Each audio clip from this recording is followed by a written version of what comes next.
Hello, in front of me I've got Haier HD80. In this video I'll show you troubleshooting of this dryer. Firstly, let's turn it on. And sometimes while using the dryer you can see some fault reports right here on this screen. These reports can be helpful, especially if you know what they mean.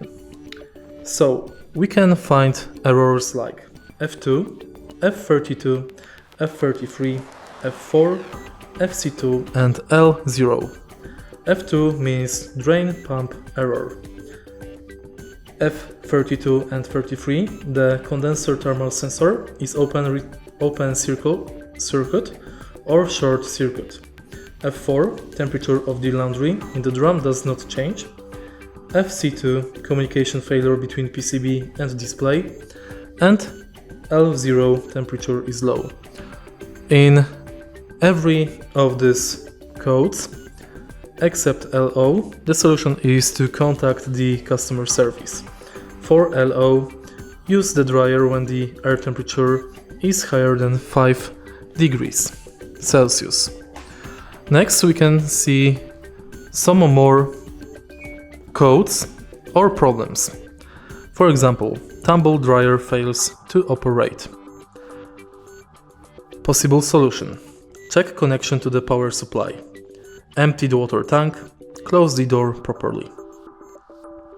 Tumble dryer fails to operate and the display shows end. Possible solution: check if the program setting is appropriate. Check if there is a laundry in the drum. Drying time is too long and the results are not satisfactory.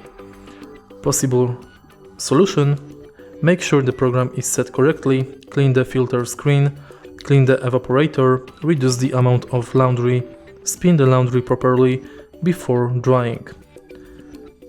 And last troubleshooting we can find is remaining time on the display stop or skips. Solution: the automatic adjustment is normal operation. And that's basically it about troubleshooting of this dryer. If you find this video helpful, please leave like, comment and subscribe.